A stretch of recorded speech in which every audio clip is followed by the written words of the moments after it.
Hello good morning friends. வாங்க இன்றைக்கி நம்ம எம்வி விலாக்ஸ் ஆஃப் மலர்விழி சேனலில் பார்க்க போகிறது பச்சை முந்திரி பருப்பு பக்கோடாங்க. காஞ்ச முந்திரி பருப்பு பக்கோடா நம்ம போட்டிருக்கோம். இது வந்து பச்சை முந்திரி பருப்பு வந்து நம்ம தொக்கெல்லாம் செய்வோம் இல்லைங்களா, மசாலா கிரேவி எல்லாமே செய்வோம். இது சாதத்துக்கும் எல்லாத்துக்கும் நல்லாயிருக்கும். இன்றைக்கி பாருங்கள், இந்த பச்சை முந்திரி பருப்பை வெந்நீரில் போட்டு ஒரு 10 நிமிஷம் ஊற வச்சிட்டோன்னு வைங்களேன், இந்தமாரி தோல் ஈஸியாக உரித்து எடுக்கலாம். ஈஸியாக உரித்து எடுத்துடலாங்க. இன்றைக்கி நான் இருந்த பருப்பில் கொஞ்சம் வந்து கிரேவி செஞ்சுட்டு கொஞ்சத்தை பக்கோடா போடலான்னு சொல்லி எடுத்துருக்கேங்க. பாருங்களேன், இந்தமாரி உரித்து எடுத்துட்டிங்கன்னா பச்சை முந்திரி பருப்பு அவ்வளோ நல்லாயிருக்கும் சாப்பிட்றதுக்கு. இந்தமாரி எல்லாத்தையும் உரித்து எடுத்துக்கலாங்க. தோலை வெந்நீரில் போட்டால் தான் 10 நிமிஷம் ஊற வச்சாவே எடுத்துடலாம். நல்லா கைப்பொறுக்கிற சூடு வந்தது இந்தமாரி உரித்து எடுத்துருங்க. எல்லா பருப்பையும் உரித்து எடுத்துகிட்டு, இது நீங்கள் உரித்து எடுக்கிற டைம் தான் உங்களுக்குங்க. மற்றபடி 10 நிமிஷத்தில் நீங்கள் இந்த ஸ்நாக்ஸ் செஞ்சிடலாங்க. பாருங்கள், கொஞ்சம் இது பஜ்ஜி போண்டா மிக்ஸ் இருக்குது இல்லைங்களா, அதை எடுத்து கொஞ்சமாக தண்ணி ஊற்றி அப்படியே பிசைஞ்சு எடுத்துருங்க. ரொம்ப தண்ணியாக எடுத்துடாதீங்க. நம்ம பிசறின மாதிரி தான் போட்டு எடுக்கணும். ஒன்று ஒன்றா போட்டு எடுக்கணும். அதுக்காக தான். சரிங்களா, இந்த அளவு இருந்தால் போதும். இன்னும் வேணால் 1 ஸ்பூன் தண்ணி சேர்த்துக்கலாம். அவ்வளோதாங்க. போட்டு அதோட நம்ம அந்த முந்திரி பருப்பு உரித்து வச்சுருக்கோம் இல்லைங்களா, அதையும் போட்டு இந்தமாரி பிசைஞ்சு எடுத்துருங்க. எடுத்துகிட்டு கேஸில் வந்து எண்ணெய் ஊற்றி வச்சுருக்கேங்க. வானலில் கல்லெண்ணெய் கொஞ்சம், நம்ம செக்கில் ஆட்டின எண்ணெய்ங்க.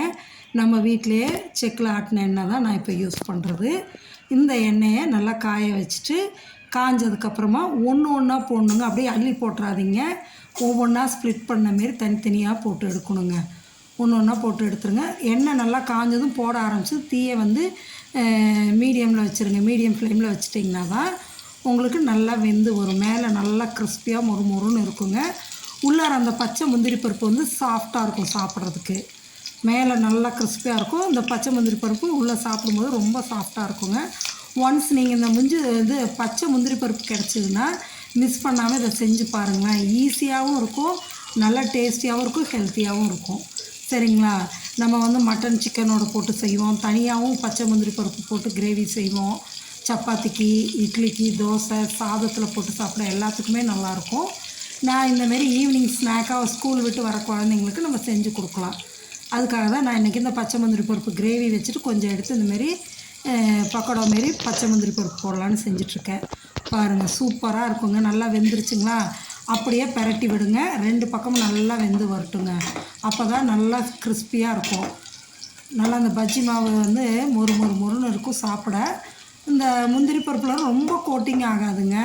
அப்படியே மாவில் போட்ட மாதிரியும் இருக்கும், போடாத மாதிரியும் இருக்கும். அந்த மாதிரி இருந்தால் தான் நல்லாயிருக்கும் டேஸ்ட்டு. பாருங்கள், நல்லா வெந்துருச்சுன்னா இதை எடுத்துகிட்டு அடுத்தது இருக்கிற மாவையும் அதேமாரி நம்ம போட்டு எடுக்கலாங்க. சூப்பர் ஸ்நாக்குங்க. இது கிடைக்கும்போது அந்தந்த சீசனில் என்னென்ன கிடைக்குதோ அதை நம்ம மிஸ் பண்ணாமல் யூட்டிலைஸ் பண்ணிக்கணுங்க. இப்போ நல்லா வெந்துருச்சுங்க. இதை நம்ம எடுத்துடலாம். எடுத்து வச்சுட்டு அடுத்தாப்பில் இருக்கிறது நெக்ஸ்ட் பேட்ச் அதேமாரி போட்டு எடுத்துடலாங்க. ஒரு தடவை நீங்கள் குழந்தைங்களுக்கு இதுமாரி செஞ்சு கொடுத்தீங்கன்னு வைங்களேன், அந்த திரும்ப கேட்பாங்க. அதே சமயம் காஞ்ச இருக்கிற முந்திரி பருப்பில் செய்கிற பக்கோடா விட இந்த பக்கோடா வந்து டேஸ்ட்டு டிஃபராக இருக்கும், நல்லாயிருக்கும்.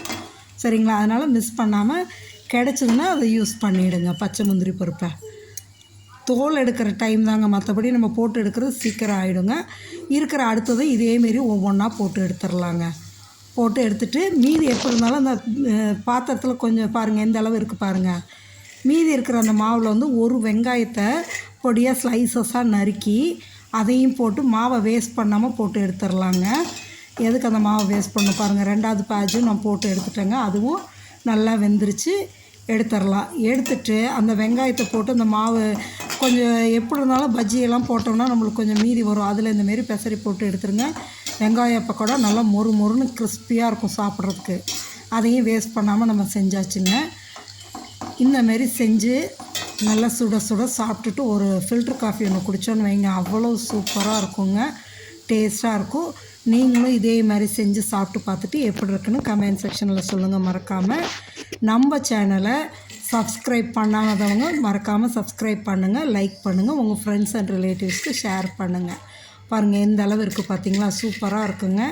செஞ்சு சாப்பிட்டு பார்த்துட்டு சொல்லுங்கள். சரிங்களா, மறக்காமல் நம்ம வீடியோ ஸ்கிப் பண்ணாமல் முழுசும் பாருங்கள். ஸ்கிப் பண்ணிங்கன்னா உங்களுக்கு ப்ரொசீஜர் வந்து தெரியாது. அதனால் ஸ்கிப் பண்ணாமல் பார்த்துட்டு எப்படி இருக்குன்னு சொல்லுங்கள். சப்ஸ்கிரைப் பண்ணாதவங்க நம்ம சேனலை சப்ஸ்கிரைப் பண்ணிவிட்டு லைக் பண்ணி உங்கள் ஃப்ரெண்ட்ஸ் அண்ட் ரிலேட்டிவ்ஸ்க்கு ஷேர் பண்ணுங்கள். சரிங்களா, சூப்பரான பச்சை முந்திரி பருப்பு பக்கோடா, அந்த மீதி மாவில் போட்ட வெங்காய பக்கோடாங்க. கிறிஸ்பியாக நல்லா இருந்ததுங்க. நீங்களும் சாப்பிடுங்க, என்ஜாய் பண்ணுங்கள். வாங்க சாப்பிட்லாம். ஓகே ஃப்ரெண்ட்ஸ், தேங்க்ஸ் ஃபார் வாட்சிங்.